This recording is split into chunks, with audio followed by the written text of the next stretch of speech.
Hey, it's Dean. I'm back again, your multi-genre music man. Welcome, Triple M family.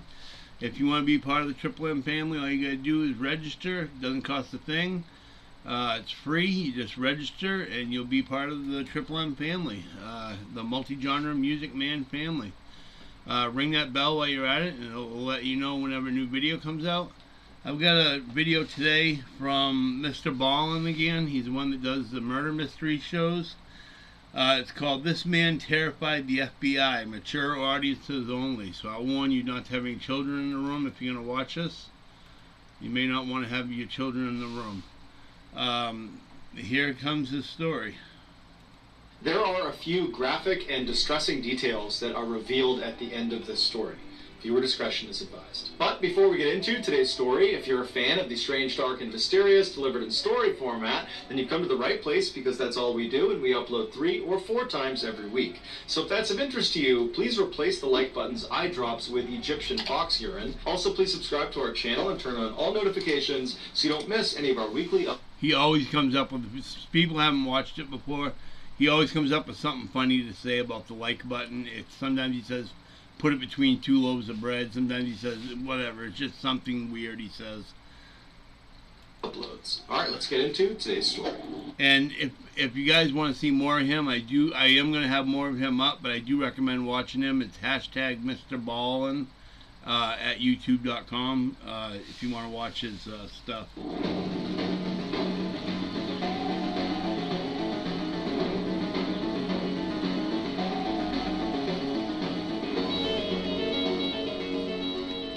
On the morning of February 2nd, 2012, a young man pulled off a 4-lane highway in Anchorage, Alaska, into a large, snowy parking lot. He passed by dozens of parked cars until he arrived in front of this small shack that was brightly teal-colored.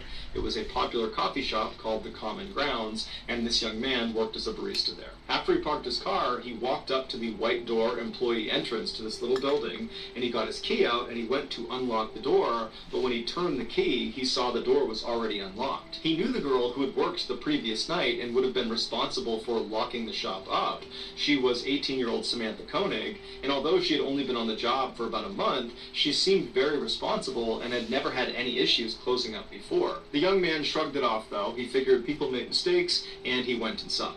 Right away, he noticed that a couple of things just seemed out of place. It was like Samantha must have just left in the middle of her shift without even attempting to clean up. There were napkins on the ground, there were towels out, there were cups still out. And so as this young man is walking over to the cash register to unlock it, he's running through scenarios in his head about how Samantha could have been so sloppy. And then he reached down with his register key, and just like the door, the cash register was already unlocked. When he pulled the tray out, all the money was gone. And that's when he knew they had been robbed, and so he called his boss. The night before, Samantha had asked her boyfriend, Dwayne, to pick her up after her shift at the Common Grounds. Dwayne arrived in front of the kiosk at about 8:30 p.m., which was 30 minutes after her shift should have been over. Dwayne had gotten held up at his job, which is why he was late. And so when he gets there, Dwayne looks around the parking lot, and he doesn't see Samantha anywhere. He sees the coffee shop itself is totally dark and looks like it's been closed up for the night. And so Dwayne gets out of his truck into the freezing cold night air, and he walked up to the window of this coffee shop, and he pressed his face up to the glass to look inside, but there was nobody in there. Dwayne automatically went back to the fight he had gotten into with Samantha earlier in the night via text message. She had accused him of cheating on her. He had been kind of nonchalant, like he didn't care about it, and what ensued was a really ugly fight. And so as Dwayne is walking back to his truck, he's thinking to himself, maybe Samantha just didn't want to see him because of the fight, and so at the end of her shift, she got a ride home from her father, or maybe from a friend, and that's why she's not here. And so Dwayne gets back inside of his truck, and he sends a text message to Samantha asking if she's okay, if she's gotten home, but after several minutes of no response from her, Dwayne, even though they were fighting, he still cares an awful lot about his girlfriend. He decides, I gotta go by her house and make sure she's there and that she's okay. And so a couple minutes later, he gets to her house, he goes up to the door, and her single father, James, answers the door. Dwayne explains that he didn't see Samantha after her shift and just wanted to make sure she was here, but James says, she's not here. I have no idea where she is. I haven't spoken to her. And so the two men go into James's kitchen, they sit down, and they start texting and calling Samantha to try to figure out where she is. And after a couple of minutes, Dwayne's phone lights up, and it's a text message from Samantha. And the message clearly indicates that she's still very upset with Dwayne, but she's saying that she needs some time to think, and that she's going to be with some friends for a couple of days, and would he, Dwayne, let her father know where she was. And so Dwayne shows James the text message, and Samantha's father looks at it, and he's thinking to himself, this is very uncharacteristic of Samantha. He had raised Samantha since she was 2 years old, and they were very close. They shared everything with each other. It didn't make any sense that she wouldn't contact him directly to say that she was going to be out with friends for a couple of days. And it didn't make sense that she would ignore all of his phone calls and text messages when... I don't know if I've done this video before. It almost seems like I have. If I have, I'm sorry. But I want to say here, I've said in other videos, if someone that talks to you regularly on a cell phone doesn't all of a sudden quits answering you, there's a problem, and it's time to call 911, put in a police report, and find out what happened to him. Because as in the case of the boat, the guy with the boat that I did, his family always talked to him every day, and that's the one I'm probably thinking of. And they tried texting him, and he didn't answer, and they kind of shrugged it off at first. It's not something to shrug off. If somebody talks to you every day on the phone and they quit for 2 or 3 days or many hours, there's something wrong. Clearly, he was worried about her. The two men stayed up super late, calling and texting, hoping to get more information from Samantha, but she never responded, she never texted back.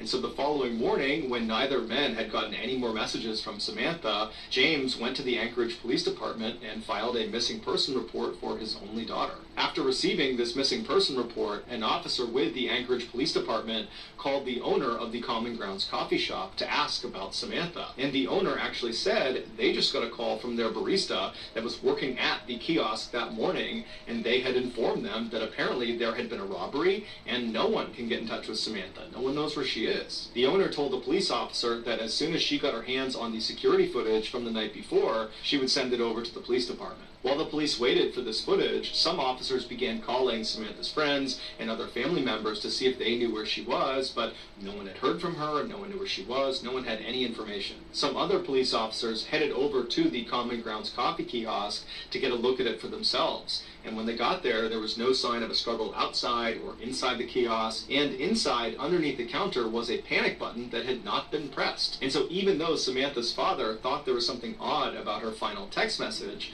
the police began operating under the theory that Samantha had robbed the kiosk and then left of her own accord. But what confounded police was how Samantha actually physically got away from the coffee shop. She didn't have a car that night, and she couldn't have just walked away because the weather was way too miserable and cold outside, and Anchorage is just not really a walkable city. And so if Samantha was telling the truth, that she was just taking a couple of days to be by herself with some friends at their place, then why didn't any of her friends know where she was? This question was answered later that day when the owner of the coffee shop made the security footage available. The footage, which has no audio, picks up around 8 p.m. on February 1st, 2012, which was the night Samantha went missing. And just so you know, this is some scary, potentially scary footage, especially for children. It's of a robbery and an abduction, so if you don't want your children to see it, I wouldn't play it now. I'd play it later. It shows Samantha inside of the kiosk. She's working alone, she's cheerful, and she's busy. And then at some point, someone that we can't see, they're outside of the camera's range, comes up to the window and orders a drink. Samantha clearly turns to them, acknowledges their drink order, and turns and begins making this drink. And then after she's done making it, she turns to give it to this person, and immediately Samantha steps back and puts her arms up. And then seconds later, she reaches over and turns off the lights inside of the kiosk, and then she gets down on her knees with her back to the window. She stays in that position, not talking, not moving, for about a minute before she slowly stands up and walks down the kiosk towards the cash register. She opens it up, she scoops some money out of it, wallet. Then she walks back to the window and appears to hand it to a shadowy figure on the other side of the window, and then Samantha turns, kneels again with her back to the window. 2 more minutes go by before this person outside the window leans their entire upper body inside of the coffee shop. They reach down and they appear to tie Samantha's hands. Now, because it was dark inside of the kiosk, the footage winds up being extremely grainy, and there's no way to identify who this figure is. Although it's fairly obvious that it's a male. He's wearing a big sweatshirt and he's got a hat pulled down low over his face. After this mystery man is done tying Samantha's hands, he leaps through the window and then shuts the window behind him. And then he stands Samantha up, he puts a gun into her back, and then he marches her out the employee door and then out across the lot, all the way to a white pickup truck where he puts her inside and they drive off. Over the next couple of days, the police and also the FBI, who had been called in to be a part of this investigation, they just kept hitting dead end after dead end because there was no evidence. All they had was this surveillance footage that was too grainy to tell who this guy was that took Samantha. Meanwhile, Samantha's father, James, had rallied the support of nearly all 300,000 people that lived in Anchorage to go out and look for his daughter.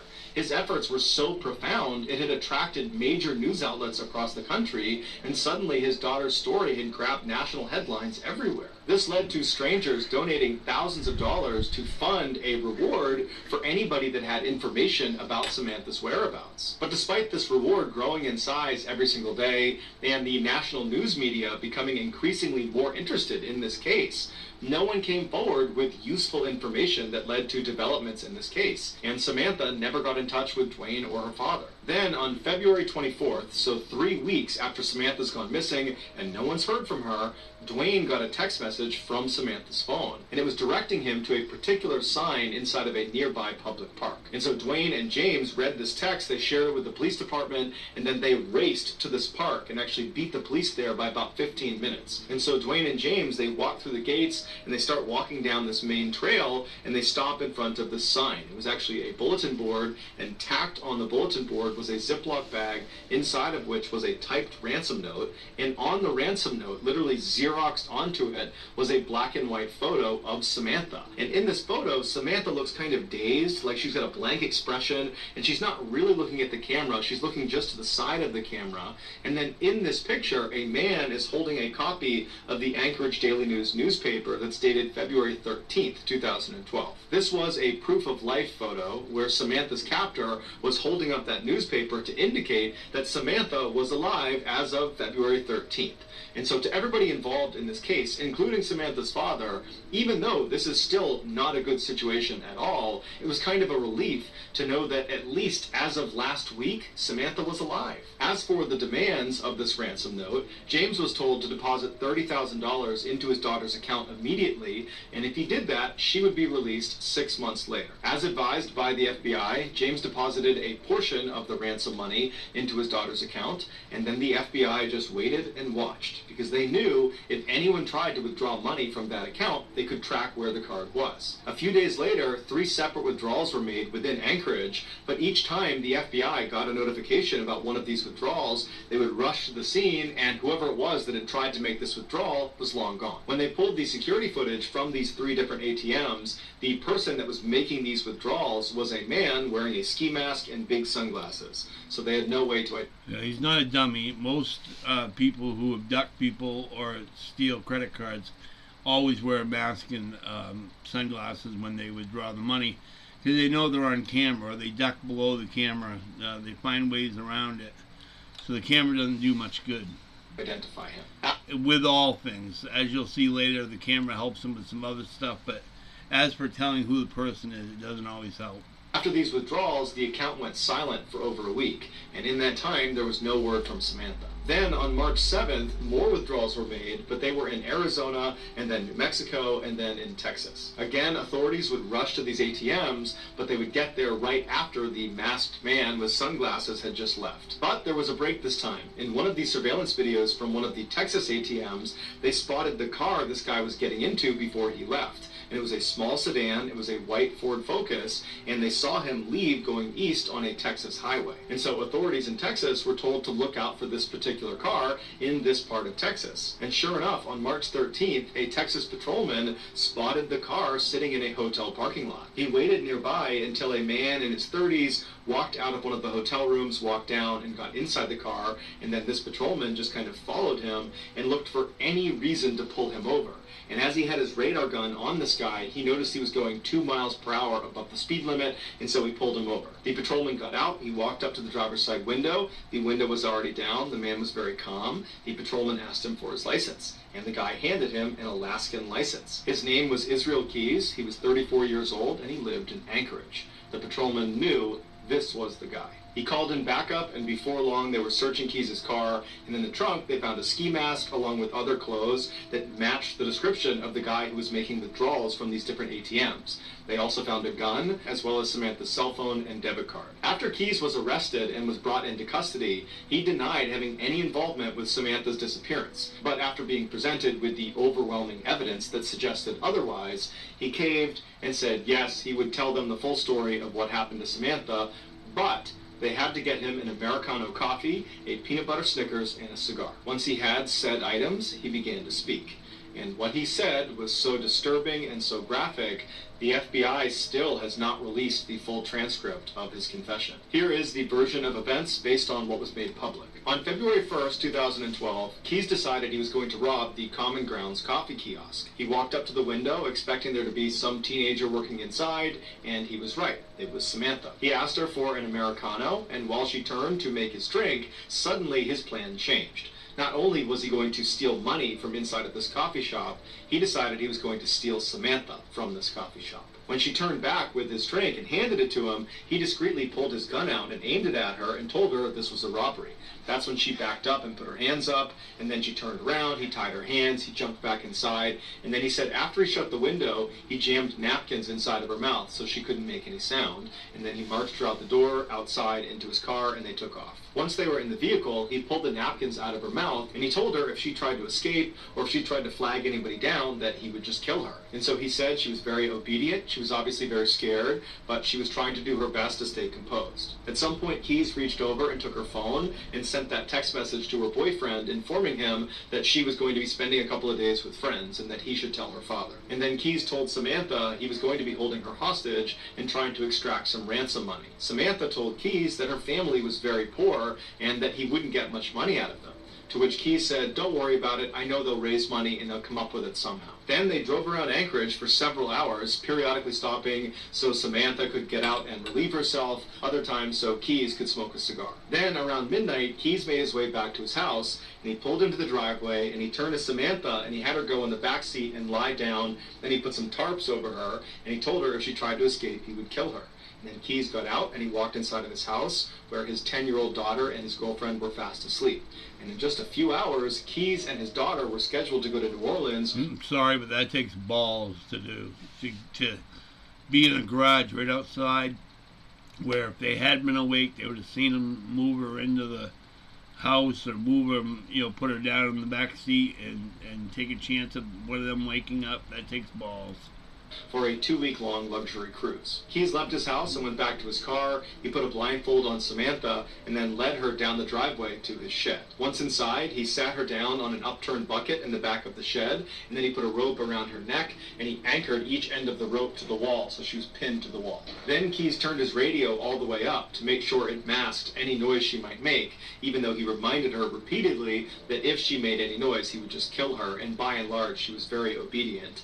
And then he gave her a couple of cigarettes to smoke and told her it was going to be just fine, to just chill out, that he was going to get the ransom money from their family, and then as soon as that was done, he would let her go. He turned on some space heaters to keep the space warm, and then he left and locked the door. He walked back into his house and double-checked that his daughter and his girlfriend were still asleep. They were. Afterwards, he started drinking some wine and relaxing, and then after a little while, he got a cup of water and he went back out to the shed. He went inside and he gave the water to Samantha, and he said Samantha was very composed. She was obviously frightened, but she asked him, "Did you speak to my father? Did you figure out the ransom situation?" And Keys told her that, "Yes, I talked to your father. Everything's working out fine. He's going to raise raised the money. We're going to get you out of here. Everything's going exactly to plan. After that, he walked up to Samantha and he unscrewed the 2 anchors that were holding that rope up against her throat, and then he cut the zip ties on her wrist, allowing her to relax and sit forward and just kind of be at ease for a second. And it was very obvious that Samantha was relieved. Her nightmare was about to be over. But then seconds later, Keyes grabbed her really aggressively and tied her up all over again, this time much more thoroughly and much more tightly. It had been a cruel trick. When he cut her handcuffs and undid her necktie, he just wanted to see what she would do if she thought she was being let go. When in reality, he was never going to let her go. There was no ransom. He had not spoken to her father. It was all a big lie. Keyes told investigators that as he was tying her up for that second time, he looked at her face, and she had this look of total resignation. He said she knew what was about to happen to her. After Keyes tied her up, he left the shed and locked it behind him. He went inside to check one more time to make sure his 10-year-old daughter and his girlfriend were still asleep. Well, we know there was some kind of ransom because he was pulling money out in different areas, and that's how they were tracking him. So he did get some kind of ransom out of this. When they were, he went back to the shed, he opened it up, he went inside, and this time when he stepped inside, it smelled like urine and sweat, and he looked down at Samantha, and she was terrified. He walked up to her, and he began to assault her, and then after he was done, he was standing over her, getting his clothes back on, and Samantha very stoically looks up at him and says, "Are you going to kill me?" He says, "Yes, I am." As he put on his leather gloves, she tried to talk him out of it, but he said there was no other way. Keyes would tell investigators that he was very impressed with Samantha's bravery. Shortly before 4 a.m., Keyes drove a knife into Samantha's back before choking her until she stopped moving. He told investigators that she never made a sound. After she was dead, Keyes left the shed and locked it behind him. He went into his house, he took a shower. Afterwards, he woke up his daughter and told her to start getting ready because they were leaving soon for the airport. While his daughter was getting ready, Keyes went back out to the shed. He went inside, he rolled Samantha's body up in a tarp and pushed her towards the back. He unplugged the space heaters, turned off the lights, turned off the music, and then double-locked the shed and went back inside the house to make his daughter breakfast. At 5 a.m., a cab showed up at the house, and Keyes and his daughter hopped inside, and they made their way to the airport, and then on to New Orleans, where they went on their 2-week-long vacation. After they got back, Keyes went inside of his shed, he unrolled Samantha from her tarp, and by his account, she still looked fairly lively, and so he dressed her in some new clothes, he put lots of makeup on her face, he braided her hair, and then he stitched her eyelids open, so it gave the impression she was alive and alert. And then he held up a copy of the Anchorage Daily News next to her, and then took several photos, creating that proof of life photo for the ransom note. If you want to see this photo, you can Google it, but that's up to you. After he took these pictures, he chopped her body up into pieces and then disposed of her in a nearby frozen lake. It would turn out Samantha was not Israel Keyes' first victim. He was in fact a serial killer who specifically preyed on completely random people because he enjoyed watching them die. Over the years, he had hid what he called kill kits all over the United States, which were these caches filled with weapons and other tools designed to capture and kill people. This way, no matter where he was in the country, when he had an urge to go kill someone, he would just go to his nearest kill kit, dig it up, and then go target a random stranger. And he didn't care if you were young, old, big, small, male, female, alone, or in a group. Everyone was a target of opportunity. Keyes told investigators that as soon as he saw Samantha inside of that coffee kiosk, instantly he knew he was going to kill her. Everything about the ransom, the robbery, all of it was just a lie to keep her in line, to give her some hope that she might get out of this alive. When in reality, the second she walked outside of the doors of that kiosk, she was dead. Keyes admitted to killing Samantha as well as an older couple up in Vermont, but he would take his own life in a jail cell in December of 2012 before he named any of his other victims. And so to this day, we have no idea how many people he killed. The best guess is 11 based on a drawing he made in his jail cell, but that's just a guess. So that's going to do it, guys. If you found the secret in today's video, let us know in the comments what it is and where you found it, so give us the timestamp, and if you're the first to do that, we will pin you at the top of the comments section. If you enjoyed today's video and you haven't done this already, please replace the like button's eye drops with Egyptian fox urine. Also, please subscribe to our channel and turn on all notifications so you don't miss any of our weekly 3 or 4 video uploads. If you want to get in touch with me, you can direct message me on Instagram or on Twitter. Okay, so yeah, I'm sorry if this is a rerun that I've done before. I recognize the story, but I don't know if it's because I watched it by myself or it's because I taped it. I'll watch from now on. I'll check to make sure which ones I've played already on YouTube to make sure there's no more doubles. Hopefully this isn't a double, but if it is, I'm sorry. Please hit the like button, share on Facebook, Twitter, Instagram. Hit the subscribe button, the bell button. You can leave a comment below, a question below, or you can leave a link to a YouTube page. If you'd like to make a donation, you can do so through Patreon or GoFundMe page or PayPal, Patreon. All them, they're all my links to them are in the right underneath my picture here, down in the comments below. It'll be there. All that money goes towards, any money I get goes towards getting better equipment and making it easier to keep the channel going. If you like this, I hope you did. Hit the like button. This is Dean saying have a nice day, and I'll see you on the next video.